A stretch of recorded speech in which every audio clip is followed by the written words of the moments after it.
గాంధీ మహాత్ముని విగ్రహము మన తెలంగాణ స్టేట్లో తీసుకురావడం కంటే ముందు why can't they construct that building in the Gujarat? First అక్కడ ఎందుకు చేయలేకపోతున్నారు? ఎందుకంటే అక్కడ బీజేపీ ఉంది.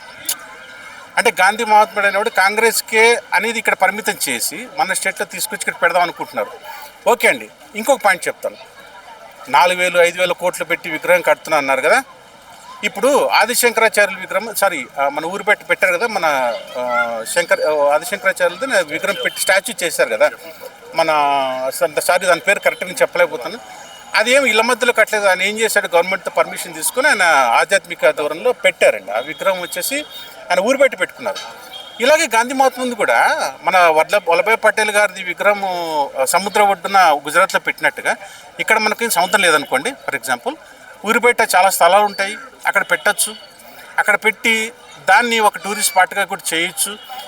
ఎక్కడైతే జనావాసాలు లేని చోట పెడితే బాగుంటుందని నా అభిప్రాయం అండి. ఇప్పుడు జనాలు ఉన్న చోట ఇల్లు కొలదోసి వాళ్ళని నివాసాలు తీసుకెళ్ళి రోడ్డు మీద పడేసి ఇలా చేయడం అనేది ఎంతవరకు కరెక్ట్? వాళ్ళు ఈఎంఐలు కట్టుకొని ప్లాన్తో కట్టుకున్నారు, డిజైనర్డ్ హౌసెస్. ఎట్లా ఉంటుంది, వాళ్ళు కష్టపడి కట్టుకున్నారు, వేరే దగ్గర ఇస్తామంటే వాళ్ళు ఎలా వెళ్తారు? అలా చేయడం వల్ల ఏమవుతుందంటే అండి, ఇప్పుడు ఒకటండి, ఇల్లు అనేది ఎవరికైనా కలే. నేను కూడా ఒక ఎంప్లాయ్గా నేను ఒక ఇల్లు కట్టుకున్నాను. దానికి ఈఎంఐలు కట్టడానికి రక్తం దారిపోసి కడుతుంటాం. నెలకి 20,000, 30,000, కొంతమంది 50,000, లక్షలు కూడా కట్టేవాళ్ళు ఉంటారు. అలాంటి ఇల్లును కోల్దోసి వెళ్ళిపోండి అంటే అన్ని రోజులు కట్టిన ఈఎంఐ ఏమవుతుంది?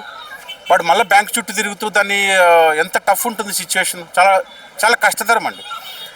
అలాంటి వాటి వల్ల ఏమవుతుందంటే నా అభిప్రాయం ఒకటండి, ఇలా కనుక ఇల్లు ఖాళీ చేస్తే ఖచ్చితంగా ప్రాణాలు ఎగురుతాయి. ఎవరన్నా కనుక ప్రాణాలు తీసుకుంటే దానికి గవర్నమెంట్ బాధ్యత వహిస్తుందా? ఖచ్చితంగా ఉంటారు. ఎందుకంటే ఇలా గాంధీ విగ్రహం పెట్టడం అనేది మంచి అభిప్రాయమే, కానీ ఎక్కడ పెట్టాలి, ఎందుకు పెట్టాలి, ఏ రకంగా దాన్ని పెట్టాలి అనేది ముఖ్యమైన విషయం. ఆ మహాత్మునికి మనం ఖచ్చితంగా గ్రాటిట్యూడ్ ఇవ్వాల్సిందే, ఆయనకి మనం గౌరవించుకోవాల్సిందే. కానీ ఏ రకంగా ఇవ్వాలనేది ఆలోచించి, ఈ విధంగా కాకుండా ఇంకో రకంగా ఆలోచించదు కదా. విగ్రహమే పెడితే ఏదవుతుందని కాదు. విగ్రహం అనేది నా దృష్టిలో ఏంటంటే అదేదో పెట్టేసి మా ప్రెస్టీజ్ నిలబెట్టేసుకుంటాము అనేది కాదు. అది కాదండి. ఆ కాన్సెప్ట్లో కాకుండా ఇంకో రకంగా సంక్షేమ పథకాలు దండి సార్. ఇప్పుడు మాట్లాడుతున్నారు, ఇచ్చిన హామీలు నెరవేర్చలే కానీ ఈ విగ్రహాలు కడుతున్నారు. ఎగ్జాక్ట్లీ చెప్పాలంటే జనాలకు ఇక్కడ హైదరాబాద్లో చూస్తున్నాం కదా, మనకు డ్రైనేజ్ వ్యవస్థ ఉందండి హైదరాబాద్లో. ఒకసారి వర్షాకాలం వస్తే ఆఫీస్ ఇంటికి వచ్చేటప్పుడు ఈ డ్రైనేజ్ వల్ల ఎంతమంది యాక్సిడెంట్లు జరుగుతున్నాయి, ఎంతమందికి ఇదవుతుంది. నాలాల్లో నుంచి నీళ్లు పొంగి పొర్లి దరిద్రంగా తయారైన.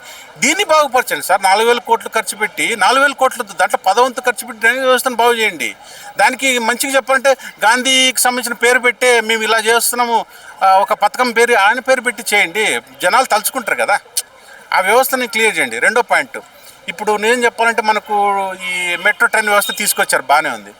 ఇంకో పాయింట్ ఏంటంటే ఇంకో మెట్రో ట్రైన్లు డెవలప్ అవ్వాల్సిన ప్లేసులు చాలా ఉన్నాయి. ఇంకా వాటన్నింటినీ డెవలప్ చేయండి సార్. ఇప్పుడు ఊరిపేటలు ఇంకా కొంతమంది మెట్రో రైలు లైన్ ఉన్న చోట మాత్రం కాకుండా ఇప్పుడు మీకు ఇంకా హైదరాబాద్ చుట్టుపక్కల పరివాహక ప్రాంతాల్లో మెట్రో లేదు కదా, అక్కడంతా మీరు ఇంకా తీసుకురండి.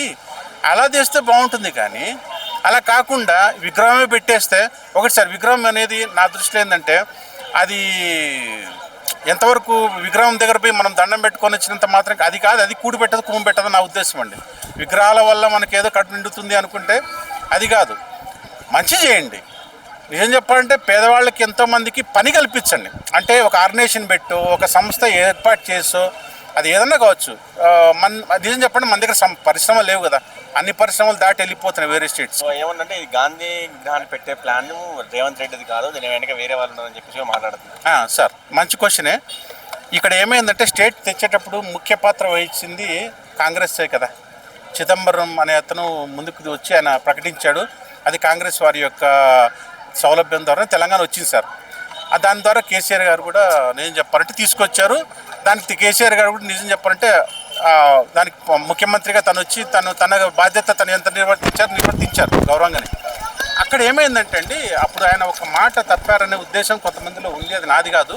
పార్టీ విలీనం చేసేస్తాను, ఆ పార్టీని తీసుకెళ్ళిపోయి కలిపేస్తాను, అలా చేసేసి నేను టీఆర్ఎస్ పార్టీని తీసేసి ఇది చేసేస్తాను అని చెప్పి ఆయన చెప్పిన మాటలు ఆవిడ మనసులో ఆవిడ పై వాళ్ళు ఇప్పుడు ప్రతీకార చర్య చేస్తున్నారేమో నా అభిప్రాయం సార్.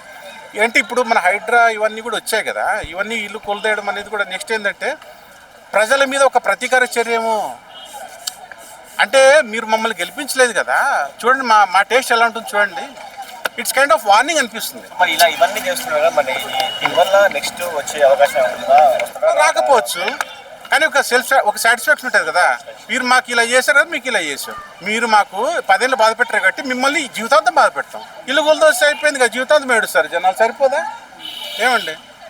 ఒకనొక టైంలో రేవంత్ రెడ్డి గారు చెప్పారు కదా సార్, మీరు ఒకవేళ ఇల్లీగల్ ప్లేస్లో కట్టుకున్నట్టు దాన్ని గ్రీనరీ చేసుకోండి అని, అంటే పోయి గవర్నమెంట్తో మాట్లాడుకుని దాన్ని లీగలైజ్ చేసుకోండి అన్నారు.